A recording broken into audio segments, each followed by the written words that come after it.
intro.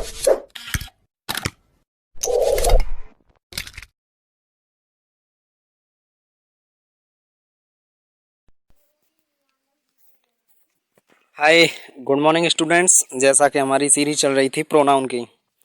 Pronoun में आज सबसे पहले बात करते हैं how many kinds of the pronoun. There are 11 kinds of the pronoun.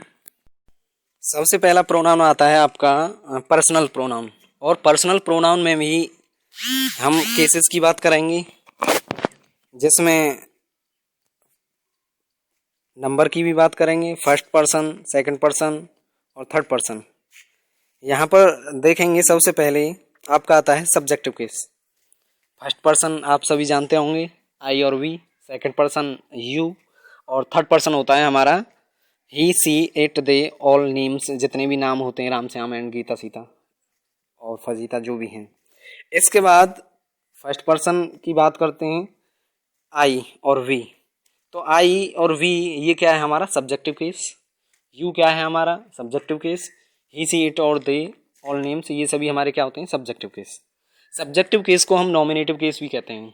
इसके बाद आता है दूसरा, जिसे हम कहते हैं ऑब्जेक्टिव केस। आई का क्या होता है मी, वी का अस, यू का यू, वी का अस बता ही दिया। इसके बाद आता है यू का यू हो गया, ही का हिम, सी का हर, और इट का इट, और दे का देम। इसके बाद आता है आपका third possessive case. Possessive case दो प्रकार के होते हैं, पजेसिव केस विद नाउन और पजेसिव केस विदाउट नाउन। तो विद नाउन वाले में आप यहाँ देख रहे होंगे, इधर आ रहा है माई, इधर आ रहा है अवर, इधर आ रहा है योर, इधर हिज, हर, इट्स, देयर। कहने का मतलब ये हो जाता है, नाम्स के लिए हम नाम जो होगा यानी मेल के लिए लगा देंगे हम हिज, और फीमेल के लिए हर।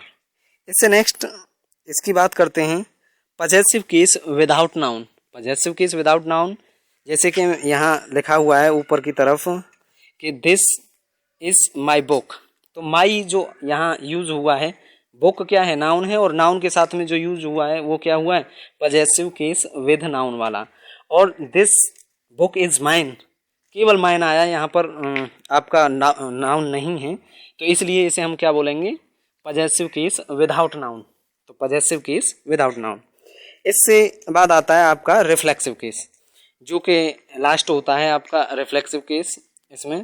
इसमें क्या होता है कि आई का क्या हो जाएगा माई सेल्फ, वी का आवर सेल्फ, और यू का योर सेल्फ, दे का देम सेल्फ, और देम सेल्फ्स भी होता है, हिम सेल्फ, हर सेल्फ। तो इस तरीके से ये आपका होता है पर्सनल प्रोनाउन। पर्सनल प्रोनाउन में आपने केसेस को पढ़ा और फर्स्ट, सेकंड, थर्ड पर्सन्स को भी पढ़ा है। इसके बाद स्टूडेंट्स हम बात करेंगे पजेसिव प्रोनाउन की। पजेसिव प्रोनाउन जिसे अधिकारवाचक सर्वनाम भी कहते हैं, ये होते हैं तुम्हारे जैसे mine, ours, yours, his, hers और देयर्स। इसके बाद करते हैं हम, तीसरा होता है तुम्हारा डेमोस्ट्रेटिव प्रोनाउन। डेमोस्ट्रेटिव प्रोनाउन को संकेतवाचक सर्वनाम भी कहते हैं, जो हमारे this, that, these, those, such, the same, etc etcetera. इसके बाद आता है आपका number 4 distributive pronounce. Distributive pronounce को हम व्यक्तिवाचक सर्वनाम कहते हैं हिंदी में, जैसे ईच, आइदर और नाइदर। इसके बाद आता है आपका नंबर 5 प्रोनाउन आपका reciprocal pronoun. Reciprocal pronoun students पारस्परिक संबंधवाचक सर्वनाम, जिसे हिंदी में क्या कहते हैं पारस्परिक संबंधवाचक सर्वनाम। जैसे ईच अदर, वैसे एक दूसरे को देखा जाए ईच और अदर को, तो यहाँ पे उल्टे हैं। ईच माने प्रत्येक और अदर में कोई नहीं, अदर में अन्य को ही। जैसे ही वन एन अदर, वन माने एक और एन अदर माने एक से अधिक, अधिक होते हैं एन अदर अन्य कोई। तो ये एक दूसरे के रेसिप्रोकल होते हैं, फिर भी इन्हें दोनों को संयुक्त रूप से क्या कहा जाता है पारस्परिक संबंधवाचक सर्वनाम, ईच अदर और वन एन अदर। इसके बाद आता है आपका students 6th number reflexive pronounce.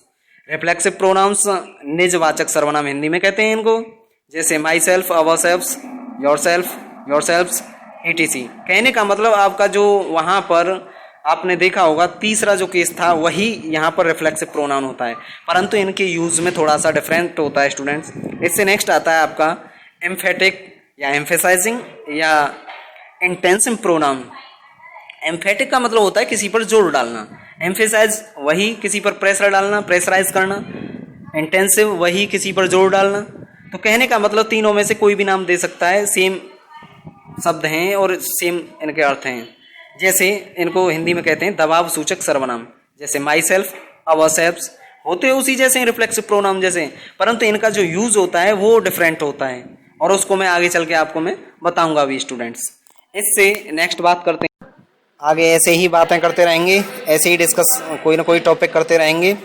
Thanks for watching study with Surya channel.